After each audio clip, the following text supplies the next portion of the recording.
আসসালামু আলাইকুম। Sell care mobile রিপেয়ারের নতুন ভিডিওতে আপনাদেরকে স্বাগতম। তো আজকে আমরা দেখাচ্ছি পোকো X3 ফোনের প্রবলেম নিয়ে।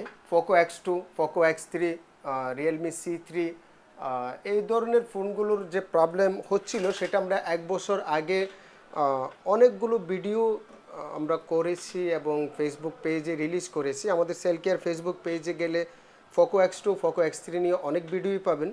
এই ফোনগুলোর বেশিরভাগই আমরা প্রবলেম পেয়েছি।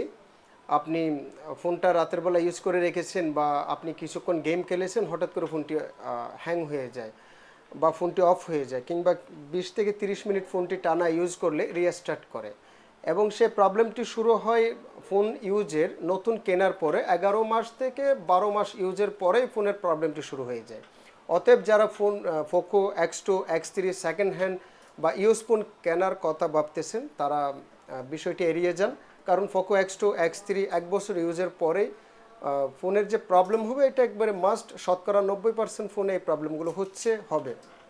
কারণ হচ্ছে এই ফোনের মেইন বোর্ডে যে সিপিইউ এবং র্যাম ইউজ করা হয়েছে সেটি মেইন বোর্ডের সাথে সিপিইউ এবং র্যাম যখন ইউজ হয় সেটি অতিরিক্ত হিট হয়ে যায়। অতিরিক্ত হিট হয়ে যাওয়ার কারণে রিবোলিং পেস্ট যেটি ইউজ করা হয়েছে সেটি গলে বাল্বটি ডিসকানেক্ট হয়ে যায়। অতএব লাইনটি ডিসকানেক্ট হয়ে যাওয়ার কারণে ফোনটি টোটালি অফ হয়ে যায়। কোনো কোনো ফোনে আপনি দেখতে পাবেন ক্যামেরা অন হয় না। আমরা জানি বাংলাদেশে যারা পোকো X2, X3 ইউজ করতেছেন তাদের অনেকগুলো ফোনে ক্যামেরা অন হচ্ছে না। কোনো কোনো ফোনে অডিও প্রবলেম, অডিও আসতেছে না। তো আজকে আমরা যে ফোনটি হাতে পেয়েছি সেটি হচ্ছে পোকো X3। এটিতে অডিও সমস্যা। আমি একটু দেখাই, একটু জুম করো। সাউন্ড, মিডিয়া, দেখতে পাচ্ছেন কোনো অডিও নেই। আমি যদি ইউটিউব থেকে যদি একটা ভিডিও প্লে করে দেখাই সেটি তো দেখবেন কোনো প্রকার অডিও নেই। আমি সাউন্ডটি একদম ফুল করে দিয়েছি আপনাদের দেখার সুবিধার্থে। সাউন্ডটি ফুল আছে কিন্তু এখানে কোনো অডিও প্লে হচ্ছে না। এই প্রবলেমগুলো হয় মূলত সিপিইউ থেকে। এই ফোনগুলো অনেকে টেম্পোরারি রিপেয়ার করেন। টেম্পোরারি রিপেয়ার করতে গেলে ফোনটি সিপিইউতে জাস্ট একটু হিট দিলেই হয়। এটি 1 দিন, 2 দিন কিংবা 3 দিনের জন্য টেম্পোরারি রান হয়, অডিও আসে, ক্যামেরা আসে কিংবা ফোনটা রান হয়। কিন্তু 1 থেকে 3 দিনের মধ্যে ফোনটি আবার আগের অবস্থানে ফিরে যায়। তো আজকে আমরা এই ফোনটির পার্মানেন্ট সলিউশন নিয়ে কাজ করব। আজকে আমরা যেটি কাজ করব সেটি হচ্ছে এই ফোনের ডাইরেক্ট সিপিইউ এবং র্যাম নিয়ে আমরা কাজ করব এবং ফোনের পার্মানেন্ট সলিউশন হিসেবে এটির আজকে পার্মানেন্ট কাজ করে দেব। তো ফোনটি আমরা কিভাবে কাজ করতেছি শুরু থেকে শেষ পর্যন্ত ভিডিওটি আপনাদের সাথে শেয়ার করব। আপনারা শেষ পর্যন্ত আমাদের সাথেই থাকুন। আমরা দেখতে পাচ্ছি ফোনটিতে ব্ল্যাক গাম লাগানো আগে থেকেই। আপনারা ব্যাক পার্টে একটু লক্ষ্য করলেই দেখতে পাবেন অনেকগুলো ব্ল্যাক গাম লাগানো এবং স্ক্রু কয়েকটি নেই, কয়েকটি আছে। তো এতে করেই বোঝা যায় ফোনটি বাইরে হয়তো রিপেয়ার করা হয়েছিল, লাস্টিং না করাতে আবার সেল কেয়ার মোবাইল রিপেয়ারে এসেছে। তো আমরা ফোনটি এখন খুলে পুনরায় কাজ করব। আশা করছি এখান থেকেই পার্মানেন্ট একটি সলিউশন নিয়ে ফোনটি বের হবে। তো সেল কেয়ার মোবাইল রিপেয়ার হচ্ছে রিয়াজউদ্দিন বাজার, বাহার লেন, সালেম ওরিয়াম কমপ্লেক্সের 2 তলায়। সেল কেয়ার মোবাইল রিপেয়ার খুঁজে পেতে একটু সমস্যা হয়। তো আপনারা যারা সেল কেয়ার মোবাইল রিপেয়ার খুঁজে পাবেন না তারা ইউটিউব, ফেসবুক, গুগলে সেল কেয়ার লিখে সার্চ দিবেন। সেল কেয়ারের লোকেশন এবং বিস্তারিত চলে আসবে। তো আমরা দেখাচ্ছি, এখন দেখতে পাচ্ছেন ফোনটি ওপেন হচ্ছে। আমরা ফোনটি ওপেন করার পরে সার্কিটের কাজ শুরু করব এবং শেষ পর্যন্ত আপনাদেরকে দেখাবো। তো আমরা সার্কিটের যে কন্ডিশনটি দেখতে পাচ্ছি এখানে কিছু গেটিস বলা যায়, এটা একটা রিবোলিং পেস্টের মতোই, রাবার পেস্ট বলে এটাকে। রাবার পেস্ট দিয়ে হয়তো আগে গেটিস দিয়ে ফোনটি কোনো রকম টেম্পোরারি রান করা হয়েছিল। তো আমরা দেখাচ্ছি ফোনটি আসলে পার্মানেন্ট কিভাবে কাজ করতে হয়। এখানে দেখা যাচ্ছে অডিও সেকশনে কাজ করা হয়েছে, এটি ফোনের অডিও সেকশন।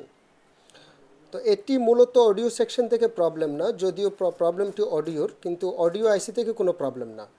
এটিরও প্রবলেম হচ্ছে বাকি ফোনগুলোর মতন সরাসরি সিপিইউ থেকে প্রবলেম, এই আইসিটি থেকে প্রবলেম। তো আমরা আইসিটি এখনই কাজ করব, আপনাদের সাথে শেয়ার করতেছি পুরো ভিডিওটা, আপনারা দেখতে থাকুন।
আমরা দেখতে পাচ্ছি আইসিটি এখন ফিটিং হচ্ছে।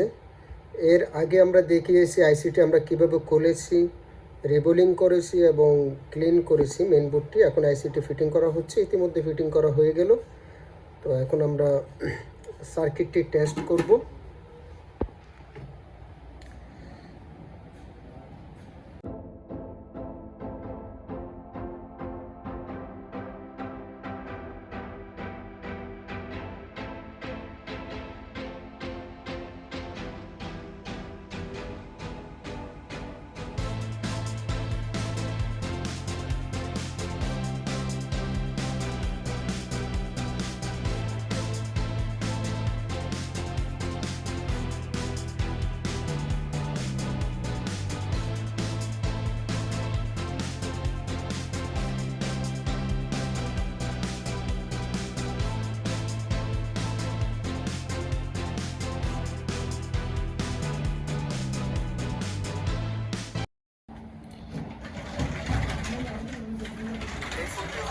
Samsung M21।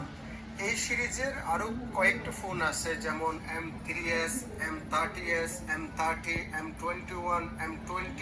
আমরা দেখতে পাচ্ছি মোবাইলটিতে ইতিমধ্যে অডিও রান হয়ে গেছে। তো আমরা এখন ফিটিং করে দেব ফোনটি। 8টি মডেল আছে এই M সিরিজে। আমরা এখন ফোনটি ফিটিং করে দেব। আপনারা দেখতে পাচ্ছেন সাউন্ড ইতিমধ্যে চলে এসেছে। আমি সেটিংয়ের যে সাউন্ডটি আপনাদেরকে চেক করে দেখিয়েছিলাম, সেটিংয়ের সাউন্ডটিও দেখাচ্ছি।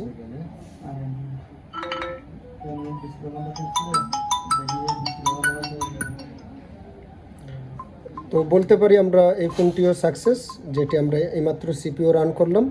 তো এখন আমরা ফোনটি পুরোপুরি ফিটিং করে কাস্টমারকে জানিয়ে দেবো ওনার ফোনটি সংগ্রহ করার জন্য। তো সবাইকে ভিডিওটি শেষ পর্যন্ত দেখার জন্য ধন্যবাদ। আমরা এখন ফোনটি ফিটিং করতেছি। বরাবরের মতো বাকি সব ফোনগুলোর মতো এই পোকো X3 এই ফোনটিও রান হয়েছে এবং সাকসেসফুলি ডান হয়েছে। ফোনটি খোলার সময় আপনারা দেখেছিলেন ফোনটি বাইরে কোথাও খোলা হয়েছিল, কাজ করা হয়েছিল, সেখানে সাকসেস না হওয়াতে আমাদের একজন গ্রাহকের রেফারেন্সে কাস্টমার সেল কেয়ার মোবাইল রিপেয়ারে ফোনটি পাঠিয়েছেন। তো আমাদেরও ভালো লাগতেছে ফোনটি শেষ পর্যন্ত ওকে করতে পেরে। তো সবাইকে ধন্যবাদ জানাচ্ছি। এবং সেল কেয়ারের ঠিকানাটা হচ্ছে সেল কেয়ার মোবাইল রিপেয়ার, বাহার লেন, রিয়াজউদ্দিন বাজার, চট্টগ্রাম। কেউ যদি সেল কেয়ার মোবাইল রিপেয়ার না চিনে থাকেন, ফেসবুক, গুগল বা ইউটিউবে সার্চ দিলেই পেয়ে যাবেন।